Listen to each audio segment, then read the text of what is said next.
আজকে আমরা আলোচনা করব তুর্কমেনিস্তান নিয়ে, যে স্বাধীনতা লাভ করে 1991 সালে এবং সরকার পদ্ধতিতে রাষ্ট্রশাসিত সরকার এবং রিভার অফ লাইফ বলা হয়, কারাকোরাম খালকে বলা হয়। কিরগিজস্তান এশিয়া সুইজারল্যান্ড হিসেবে খ্যাত। কিরগিজস্তান সংবিধান তৈরি হয় 1993 সালের 5 মে। সরকার পদ্ধতিতে রাষ্ট্রশাসিত এবং তিয়ানমান পর্বতমালা অবস্থিত কিরগিজস্তানের রাজধানী হচ্ছে বিশকেক। তাজিকিস্তান স্বাধীনতা লাভ করে 1991 সালে 25 ডিসেম্বর এবং তাজিকিস্তানের গৃহযুদ্ধের অবসান ঘটে 1997 সালে জুন মাসে। কাজাখস্তান মধ্য এশিয়ার সর্ববৃহৎ প্রজাতন্ত্র, আয়তনে সর্ববৃহৎ মুসলিম রাষ্ট্র, স্বাধীনতা লাভ করে 1991 সালে 16 ডিসেম্বর। আর ফাদার অফ অ্যাপল ট্রি বলা হয়। আর কাজাখস্তানের রাজধানী নূর সুলতান। আর সরকার পদ্ধতি হচ্ছে রাষ্ট্রশাসিত। ভার্জিন ল্যান্ড বলা হয় কাজাখস্তানের স্টেপ অঞ্চলকে বলে। উজবেকিস্তান স্বাধীনতা লাভ করে 1991 সালে 25 ডিসেম্বর।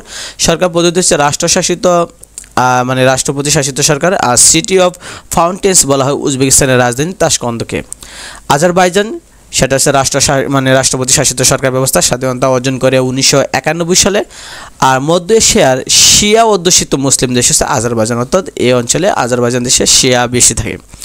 টপ ইনফরমেশন যদি আমরা খেয়াল করি, যে নাগর্নো কারাবাগ যে বিরোধপূর্ণ অঞ্চলটা আছে সেটা আজারবাইজান এবং আর্মেনিয়ার মধ্যে অবস্থান করতেছে। Are the land of flames বলা হয় আজারবাইজানকে বলা হয়।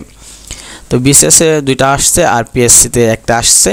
তো এগুলো অতটা ইম্পর্টেন্ট না, বিশেষ করে এই অ্যাডমিশন টেস্টের জন্য অতটা ইম্পর্টেন্ট না, এই কারণে এগুলো থেকে তেমন কোনো প্রশ্ন আসে নাই।